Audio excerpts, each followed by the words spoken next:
ஜோதிட நேயர்கள் அனைவருக்கும் வணக்கம். இன்னைக்கு நம்ம சேனல்ல என்ன பார்க்க போறோம் அப்படின்னு பார்த்தீங்கன்னா, மே 1ஆம் தேதி சித்ரா பௌர்ணமியானது வருகிறது. இந்த சித்ரா பௌர்ணமி பார்த்தீங்கன்னா மற்ற பௌர்ணமி போல சாதாரண பௌர்ணமி அப்படின்னு சொல்லவே முடியாதுங்க. ஏன்னா இந்த சித்ரா பௌர்ணமிக்கு அதிக சக்தி இருக்கு, அதிக மகிமைகள் இருக்கு அப்படின்னே சொல்லப்படுது. இந்த சித்ரா பௌர்ணமி நாளில் ஒரு விஷயத்தை நீங்க செய்யணும் அப்படின்னு நினைத்தால் கண்டிப்பாக அது நல்லபடியாக உங்களுக்கு நடக்கும் அப்படின்னே சொல்லப்படுது. இந்த நாளில் நீங்க சித்ரா பௌர்ணமி நாளில் விரதங்களை மேற்கொள்ளும் போது கண்டிப்பாக நீங்க நினைத்த விஷயங்கள் உடனடியாக நடக்கக்கூடிய ஒரு வாய்ப்புகளும் உங்களுக்கு கிடைக்கலாம். இந்த சித்ரா பௌர்ணமியிலிருந்து ரிஷப ராசி நேயர்களுக்கு கிரகங்களுடைய மாற்றத்தால் என்ன மாதிரியான பலன்கள் கிடைத்திருக்கு அப்படிங்கிறத நாம இந்த வீடியோ மூலம் நிச்சயமாக தெரிந்து கொள்ளலாம். அதுபோலவே சித்ரா பௌர்ணமி நாளில் நீங்க எந்த மாதிரி விஷயங்களை செய்யலாம், எந்த மாதிரி விஷயங்களை செய்யக்கூடாது, இந்த நாளில் விரதம் இருக்கக்கூடிய முறைகளையும் நீங்க தெரிந்து கொள்ளலாம்.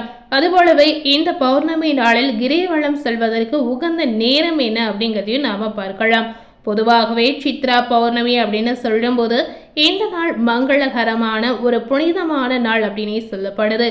இந்த ஆண்டில் வரக்கூடிய சித்ரா பௌர்ணமியானது மே 1ஆம் தேதி அன்று வருகிறது. மிகவும் புனிதமான இந்த பண்டிகைகளில் ஒன்றான சித்ரா பௌர்ணமி நாளில் நீங்க எந்த விஷயத்தை நினைத்து விரதங்களை மேற்கொள்றீங்களோ அந்த விஷயங்கள் உங்களுக்கு நல்லபடியாக நடந்து ஒரு பாசிட்டிவான பலனை நிச்சயமாக பெற்றுத்தரும். இந்த சித்ரா பௌர்ணமியானது பெரும்பாலும் ராஜபுத்திர புராணங்களுடன் தொடர்பு உடையது அப்படின்னு சொல்லப்படுது. இந்த புராணத்தில் முக்கிய கடவுள் பார்த்தீங்கன்னா சித்திரகுப்தரை சொல்றாங்க. சித்திரகுப்தரிடம் அனைவருடைய கர்மாக்கள் அடங்கிய விரிவான பதிவேடுகள் இருப்பதாகவும் சொல்லப்படுது. அந்த பதிவேடுகளின் இறந்த பிறகு யார் எந்த சொர்க்கம் செல்லணும், எந்த நரகரத்திற்கு செல்லணும் அப்படின்னு தீர்மானிக்கப்படுவதாகவே சொல்லப்படுது. கடந்த காலத்துல நீங்க செய்த தவறுகளுக்கு பரிகாரம் செய்து அவரிடம் மன்னிப்பு கேட்டு நன்மை செய்ய விரும்புபவர்களுக்கு இந்த சித்ரா பௌர்ணமி ஒரு சிறந்த நாளாக, நன்மை பயக்கக்கூடிய ஒரு நாளாக நிச்சயமாக உங்களுக்கு இருக்கலாம். இந்த சித்திரை மாதத்தில் முழு நிலவில் வருவதால் மனித குலத்தில் அனைத்து செயல்களுக்கும் கணக்கிட்டு கடந்த கால பாவங்களுக்கு பரிகாரம் செய்யக்கூடிய நேயர்களுக்கு இந்த நாள் உகந்த நாளாக இருக்கலாம். இந்த நாளில் சித்திரகுப்தரை நீங்க வழிபாடு செய்து வந்தீங்கன்னா கண்டிப்பாக உங்களுடைய கர்ம வினைகள் நீங்கிடும். சித்ரா பௌர்ணமி நாளில் நீங்க இந்த மாதிரி முறைகளில் விரதங்களை மேற்கொள்ளும் போது கண்டிப்பாக நினைத்த விஷயங்கள் நடக்கலாம். சித்ரா பௌர்ணமி அப்படின்னு சொல்லும்போது திருவண்ணாமலை அனைவருக்கும் கண்டிப்பாக ஞாபகத்திற்கு வரலாம். திருவண்ணாமலை பார்த்தீங்கன்னா உலக பிரசித்தி பெற்ற ஒரு அற்புதமான கோவில் அப்படின்னே சொல்லப்படுது. இந்த கோவிலில் பார்த்தீங்கன்னா திருவண்ணாமலையில் இருக்கக்கூடிய மலையே சிவபெருமானாக பார்க்கப்படுகிறது. இந்த கோவிலில் நீங்க கிரிவலம் சென்று வரும் பொழுது கண்டிப்பாக நீங்க எந்த விஷயத்தை நினைக்கிறீங்களோ அந்த விஷயம் உங்களுக்கு நடக்குங்க. இந்த கிரிவல பாதையில மாதந்தோறும் பௌர்ணமி நாட்களில் லட்சக்கணக்கான பக்தர்கள் கிரிவலம் செல்கின்றனர். இந்த மலையில இன்றும் பார்த்தீங்கன்னா பல சித்தர்கள் வாழ்ந்து வருவதாக வரலாறு ரீதியாகவே சொல்லப்படுது. சித்ரா பௌர்ணமியுடைய சிறப்பு என்னன்னு பார்த்தீங்கன்னா மலையை வளம் வரும்போது மனிதர்கள் இடம்பக்கம் நடக்க வேண்டும். ஏன் பார்த்தீங்கன்னா மலையை ஒட்டி உள்ள வலப்பக்கம் சித்தர்களும் யோகிகளும் தேவர்களும் வளம் வருவதாக சொல்லப்படுது. இந்த விஷயங்கள் ஐதீக ரீதியாகவே சொல்லப்படுது. அதுபோலவே கிரிவலம் செல்லும் போது நமச்சிவாய சிவாய நம என்ற மந்திரத்தை நீங்க உச்சரிக்கணும். இதை தவிர வேறு எதையுமே நீங்க நினைக்கவே கூடாது, வேறு எதையும் பேசவும் கூடாது. கிரிவலம் செல்லும் போது நிதானமாக நடக்க வேண்டுங்க. அவசரமாகவோ வேகமாகவோ நடக்கவே கூடாது. அதுபோலவே இந்த சித்திரை பௌர்ணமி நாளில் பார்த்தீங்கன்னா லட்சக்கணக்கான பக்தர்கள் லட்சக்கணக்கான வேண்டுதலை வைத்து இந்த விஷயத்தை நிச்சயமாக மேற்கொண்டு வருகின்றனர். இந்த நாளில் நீங்க செய்யக்கூடியவை என்னன்னு பார்த்தீங்கன்னா இந்த நாளில் அதிகாலையில் எழுந்து புனித நீராடி தூய ஆடையை அணிந்து அந்த நாளையை நீங்க பயபக்தியுடன் தொடங்குவது அவசியமாகவே சொல்லப்படுது. இந்த நாளில் பிரார்த்தனை செய்து ஆசீர்வாதம் பெறுவது முக்கியமாக இருக்கிறது. இது உங்களுடைய வாழ்க்கைக்காக பிரார்த்தனை செய்வதற்கும் கடந்த கால செயல்களுக்கும் மன்னிப்பு கேட்பதற்கு ஒரு சிறப்பான நாள் அப்படின்னு சொல்லப்படுது. இந்த நாளில் சித்திரகுப்தரை வழிபட்டு வந்தீங்கன்னா கர்ம வினைகள் நீங்கிடும் அப்படின்னு முழு நம்பிக்கையாகவே சொல்லப்படுது. இந்த நாளில் இறைவனை வழிபாடு செய்தல், தீபம் ஏற்றுதல், பிரார்த்தனை செய்தல் போன்ற சடங்குகளில் பங்கேற்பதற்கு உகந்த நாளாக இருக்கிறது. இந்த நாளில் விரதங்களை எப்படி மேற்கொள்ளணும் அப்படின்னு பார்த்தீங்கன்னா அன்றைய தினம் முழுவதுமே உணவு எதுவும் சாப்பிடாமல் நீங்க விரதங்களை மேற்கொள்ளலாம். பழங்கள் மற்றும் சாத்விக் உணவுகளை சாப்பிட்டு விரதங்களை நீங்க மேற்கொள்ளலாம். விரதம் இருப்பவர்கள் உப்பு சேர்த்த உணவுகளை சாப்பிடவே கூடாதுங்க. அதுபோல பால் போன்ற உணவுகளையும் நீங்க சாப்பிடவும் கூடாது.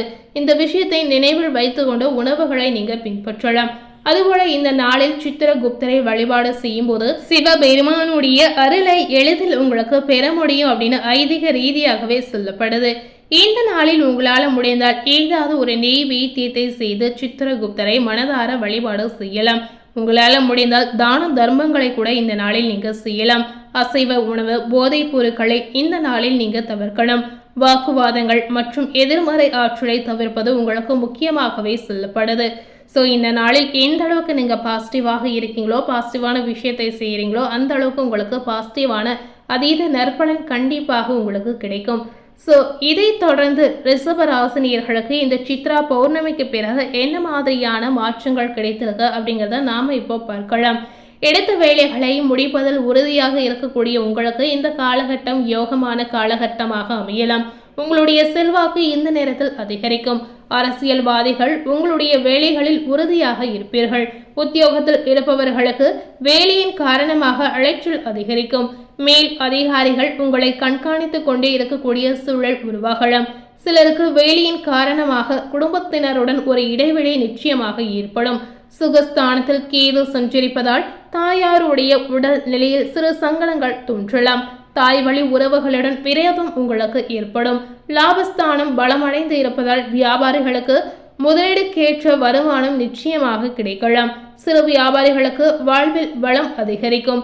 இந்த காலகட்டம் முழுமையாகவே உங்களுடைய ராசிக்குள் சுக்கிரன் சாதகமாக சஞ்சரிப்பதால் நினைத்த விஷயங்கள் அனைத்துமே நடக்கக்கூடிய அற்புதமான காலகட்டமாக அமையலாம். குடும்பத்தில் இருந்த நெருக்கடிகள் நீங்கிடும்.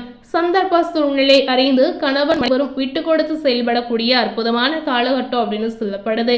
இந்த நேரத்தில் உங்களுக்கு பொன் பொருள் சேர்க்கை, ஆடை ஆபரண சேர்க்கை, புதிய வாகனம் வாங்கக்கூடிய யோகங்களும் இருக்கிறது. வெளியூர் பயணம் ஏதாவது செய்தீங்கன்னா நல்ல ஆதாயம் உங்களுக்கு உண்டாகலாம். இந்த நேரத்தில் தொழிலில் சிறந்த முன்னேற்றம் உங்களுக்கு ஏற்படும்.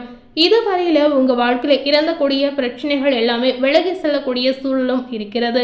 வியாபாரத்தில் ஏற்பட்ட நெருக்கடிகள் விலகி செல்லலாம். முதலீடுக்கேற்ற ஆதாயம் இல்லை என்று வருத்தப்பட்ட நிலை இந்த காலகட்டத்தில் உங்களுக்கு மாறலாம். முடங்கி கிடந்த தொழில்கள் முன்னேற்றம் அடையலாம். புதிய தொழில் தொடங்கக்கூடிய முயற்சி ஏதாவது செய்தீங்கன்னா கண்டிப்பாக இந்த மாதிரி விஷயங்கள் வெற்றியாக முடியலாம். வேலையில் ஏற்பட்ட தொந்தரவு இந்த காலகட்டத்தில் உங்களுக்கு இல்லாமல் போகலாம். இழுபறியாக இருந்த வழக்குகள் முடிவிற்கு வருங்க. வேலைக்காக வெளிநாட்டிற்கு செல்ல பலமுறை முயற்சி செய்தும் போக முடியவில்லை என்ற நிலை அனைத்துமே இந்த காலகட்டத்தில் மாறலாம். ஸோ இந்த காலகட்டம் முழுமையாக ரிஷபராசினியர்களுக்கு நினைத்த விஷயங்கள் நடக்கக்கூடிய காலகட்டமாக இருக்கிறது. அதுபோலவே சில நேயர்களுக்கு புதிய சொத்துகள் சேரலாம்.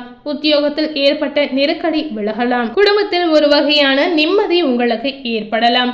இதுவரை உங்க வாழ்க்கையில நிறைய விதமான சங்கடங்களையும் நிறைய விதமான பிரச்சனைகளையும் கண்டிப்பாக நீங்க பார்த்து வந்திருக்கலாம்.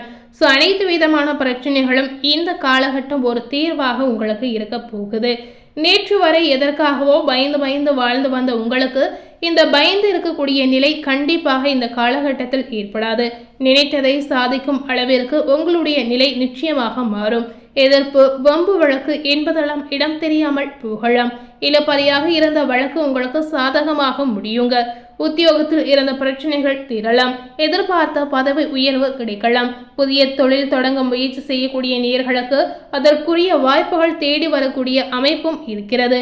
ஏற்றுமதி, இறக்குமதி வர்த்தகம் பார்த்தீங்கன்னா நல்ல லாபத்தை உங்களுக்கு பெற்றுத்தரும். இந்த நேரத்தில் உங்களுடைய குடும்பத்தில் நீங்கள் எடுக்கக்கூடிய எந்த ஒரு முடிவுகளாக இருந்தாலும் சரி நல்ல ஒரு முடிவாக இருக்குங்க. வேலைகள் நினைத்தபடி நடக்கலாம். பணியாளர்களுடைய ஒத்துழைப்பு முழுமையாக கிடைக்கக்கூடிய யோகங்கள் இருக்கிறது. எதிர்பார்த்த ஒப்பந்தங்கள் கைக்கு வந்து சேருங்க. பணப்புழக்கம் அதிகரிக்கும். மாணவர்களுக்கு ஏற்ற காலகட்டமாக நினைத்த விஷயம் நடக்கக்கூடிய ஒரு காலகட்டமாக நிச்சயமாக இருக்க போகுது. ஸோ இன்னைக்கு நம்ம சேனல்ல ரிஷபம் ராசி நேயர்களுக்கு சித்ரா பௌர்ணமிக்கு பிறகு என்ன மாதிரியான மாற்றங்கள் உருவாகி இருக்கு, இந்த சித்ரா பௌர்ணமி நாளில் இந்த மாதிரி விஷயங்களை செய்யணும் செய்யக்கூடாது அப்படின்ற தகவலை இந்த வீடியோ மூலம் நிச்சயமாக நீங்க பார்த்து தெரிந்திருப்பீங்க. மேலும் இது போல ஒரு புதிய தகவலை தெரிந்து கொள்ளணும் அப்படின்னு நினைத்தீங்கன்னா மறக்காம நம்ம சேனலை சப்ஸ்கிரைப் பண்ணி பக்கத்தில் இருக்கக்கூடிய பெல் பட்டனையும் மறக்காம ப்ரெஸ் பண்ணிடுங்க. நீங்கள் சப்ஸ்கிரைப் பண்ணால் மட்டுமே நம்ம சேனலில் போடக்கூடிய எல்லா நியூ அப்டேட்டான வீடியோஸும் நீங்கள் உடனுக்குடன் பார்த்து தெரிந்து கொள்ளலாம். ஸோ நம்ம சேனலை ஃபஸ்ட் டைம் பார்க்கக்கூடிய நேயர்களாக இருந்தீங்கன்னா நீங்களும் நம்ம சேனலை மறக்காமல் சப்ஸ்கிரைப் பண்ணி பெல் பட்டனை ப்ரெஸ் பண்ணிவிடுங்க. தேங்க்யூ.